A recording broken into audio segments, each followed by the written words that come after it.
PlayStation 4 owners rejoice! You can now have remote play on your iOS device. It's just as useless as the NVIDIA Shield.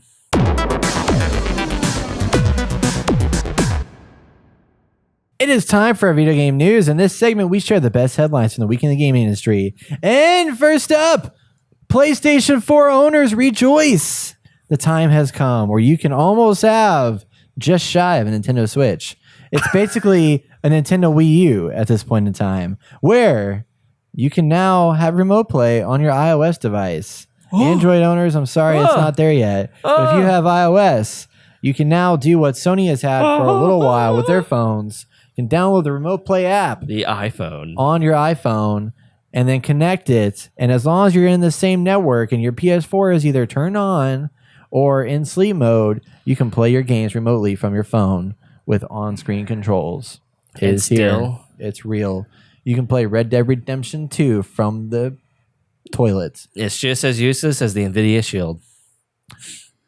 Yes. Yes. I mean, it's an interesting. Like, I would maybe do, like, I'm playing a game and I'm like, Kingdom Hearts in it up, and I'm like, man, I gotta go to the bathroom. I'll like take my phone, thing. But how long does? Okay, I'm curious to know how long it takes to boot up and get going.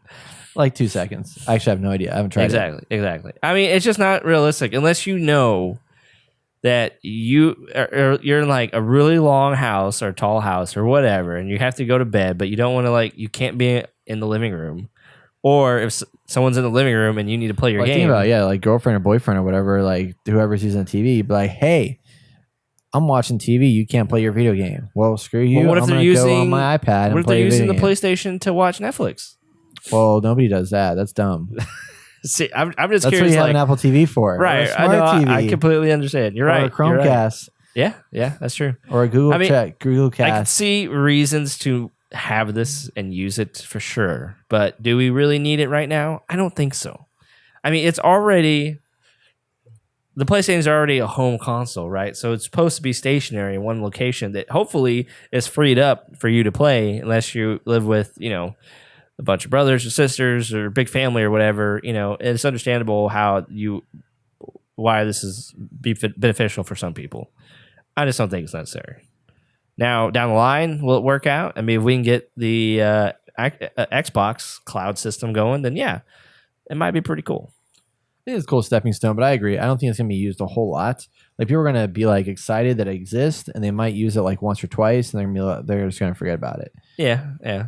Because it's a novelty feature. If I can play on my PlayStation 4, I want to play on my PlayStation 4, and if I can't play on my PlayStation 4, I want to play on my Nintendo Switch. Right, exactly.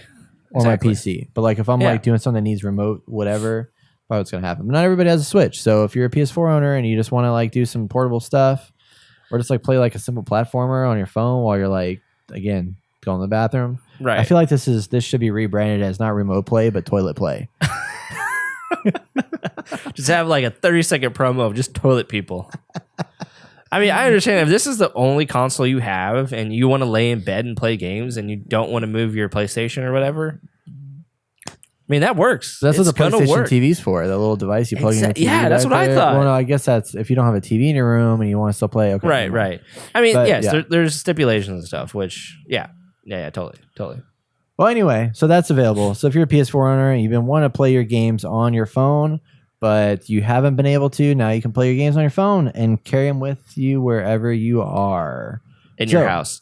In your house, yes. All right, next. Speaking of Nintendo, the Switch finally is bringing virtual reality to the headset.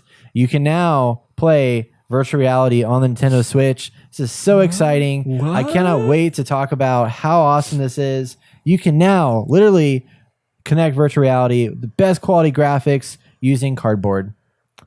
LABO kit is here, and the next LABO kit is going to be a cardboard virtual reality headset.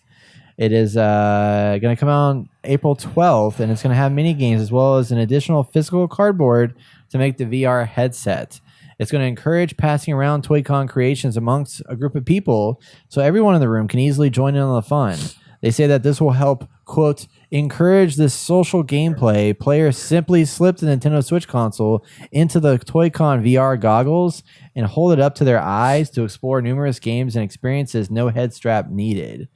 So this is definitely gonna be something you're not gonna like walk around with your you have to hold it. So it's like you're basically peering in through like a set of binoculars. It's not gonna strap on your head. Yeah. So that's kind of weird. But it's an interesting like cheap concept to get you into VR a little bit. I mean, without having VR. I mean, I see what they're going for. Like everything is something you hold to your head. There's a gun you hold to your head. There's a camera you hold to your head. I get it. Like, interesting idea. I think kids will like it. I mean, it's a good step for VR. It's bringing it to home to where I think it should hopefully take off with. I think if kids can really take off with it, they can grow up with it. They can understand that. They'll grow into people who love VR and want to see it grow as much as we do right now. And then hopefully they can build something in the near future that will make it more widespread. I like is that too much? Well, I think it's interesting that you were like, yeah, you can hold there's a wind pedal, there's a camera, a bird, and then there's a gun you can hold up to your head.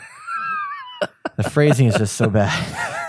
I mean, I understand what you're saying. I was talking about the future here, Brent, and you're going back to this menial comment about holding a gun to my head. Well, that's what you're literally doing. I mean, it is. Saying. It is. No, I mean, yeah. I mean, what do you think? That's a good track for the future of VR? No. I mean, it needs to be brought home in a way that is easily digestible. And I think for kids and probably teenagers, the LABO is a good first step into VR. And then, because I don't see VR progressing the way it should be right now, just generally. I haven't been keeping up with it as much as I used to. And we need a way to bring it in. And I think Nintendo is a great way to start. Yeah, no, I think so. I mean, they had the Google Cardboard for a little bit. That was like kind of a thing for a while, but then it didn't really become a thing. But honestly, I think this is this is probably going to be $100 or something like that. No, $80. So the starter set plus the blaster kit goes for $40. And then you can get some VR kit expansions for $20 each. Right. But I think it's an interesting idea, and it'll probably sell a little bit, but it's just there's some weird stuff in here. But you're going to get this for the goggles. That's the big thing you're going to buy it for. So we'll see. Could be a step in the right direction. Right. And it's just another way that they can enhance their product a little bit more.